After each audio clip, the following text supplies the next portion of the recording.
Eruption. Good morning. I hope that you heard Admiral Fogo's comment last night about how it is a good thing amongst this group to have gray hair. And I don't know if you can see it from where you are, but from whatever hair I have left, it's gray. And I say that because I'm about to show you some things that I'm really glad that I have some people back in my office that don't have gray hair, that are young, that can do this stuff, because they're much better experts at it than I am.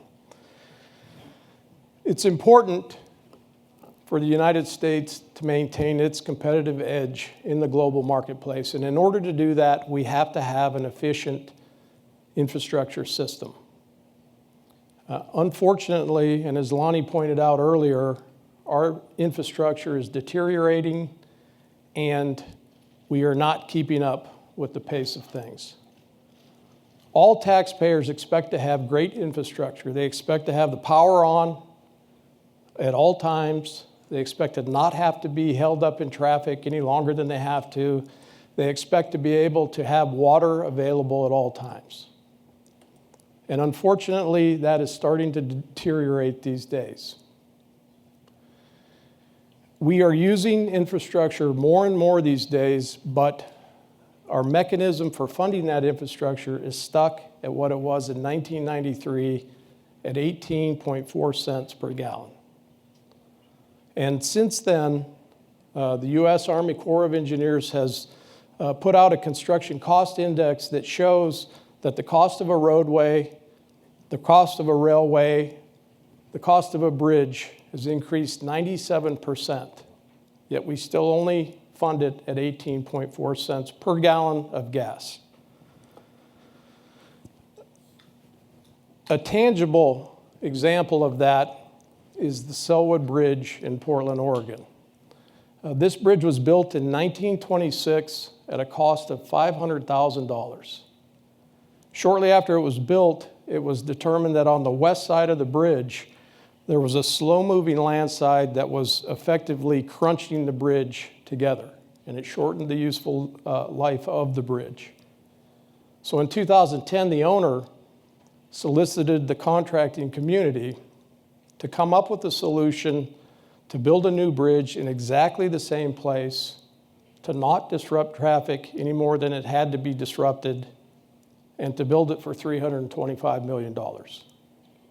So Sundt ultimately leveraged technology and used a laser scanner to take millions of measurements along the bridge and determined that we could take the old bridge and slide it, translate it over, and use it as a temporary detour and build a new bridge in exactly the same place. And this is a video that shows that bridge slide happening.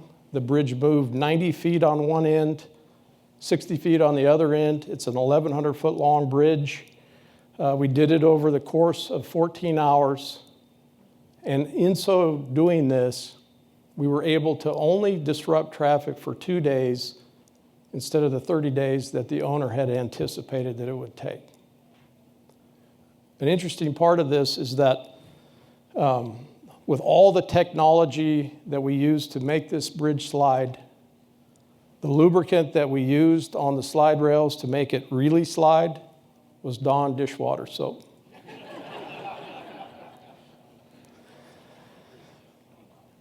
Another example of a very disruptive technology that is going on in infrastructure is unmanned aerial vehicles, or drones. And drones these days now have a lot of sensors on them. They're able to collect a lot of data. We can digitize this data much faster than we were ever able to. And so this is a project that is a hotel that a developer wants to build in Tempe, Arizona, near the Hayden Flour Mill, if you've ever been to that part. But what we do is go through with the drone, and we can fly over the whole area, digitize it, and get the exact measurements of where everything is on that particular day. Once we have that digitized, we bring in the future. All right, and when we bring in the future and lay it over what's existing, we have augmented reality. And this is an example of augmented reality where we can literally fly around, look at the existing conditions, see how the new structure is supposed to tie into the old structure, and we can make decisions based on that. The owner can make decisions based on cost and everything that we see. In addition to that, on the hotel, we have created, at my company, we've created, with some of the younger people that don't have gray hair, we've created this estimating system that is able to go through and quantify. So if you see in the building, you see the floors that have the green on them, we can go through and determine the cost per square foot. If we make any changes, we can in real time project those changes and give costs to the owner so we can figure out as we go along what meets the budget and what we need to do in order to build the project. Artificial intelligence is really coming and starting to, again, disrupt our industry. In our industry, in the infrastructure industry, the fact that we have drones and we can digitize the data, and then that we have augmented reality, and we can bring that in, digitizing the data and then standardizing the data, allows us to have artificial intelligence and make it work. So we're seeing that more and more in our industry. We currently have job sites where we track productivity, we track where workers are located within a job site, what personal protective gear they have on or don't have on. A lot of things we can track in AI, and it just grows upon itself. So we're going to see more and more artificial intelligence that will continue to disrupt how we build infrastructure in the future. So what's interesting to note is that the computing power of the world doubles every 2 years. And that's crazy. It's hard to believe that from where we are now, we're going to double in 2 years. So we think about that, and our projects last about 2 years. So every 2 years, technology is going to double, and every 2 years, we'll finish a project. Our project teams are liable to have to, once they finish a project, learn new technology before they can start the next project, because our owners will demand it. The public will demand it, and we will see just technology taking off. We're seeing buildings that are becoming smarter.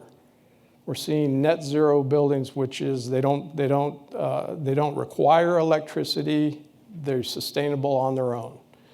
We will in the future see window panes that are solar generators. We may be generating power off of buildings that we have in the future.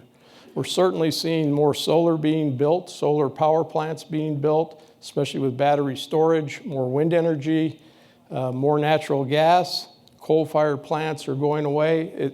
To me, our future is very bright, and it's also going to be very green. But what our future needs, and what it's really important to have, is to have a funding mechanism that can make this infrastructure work.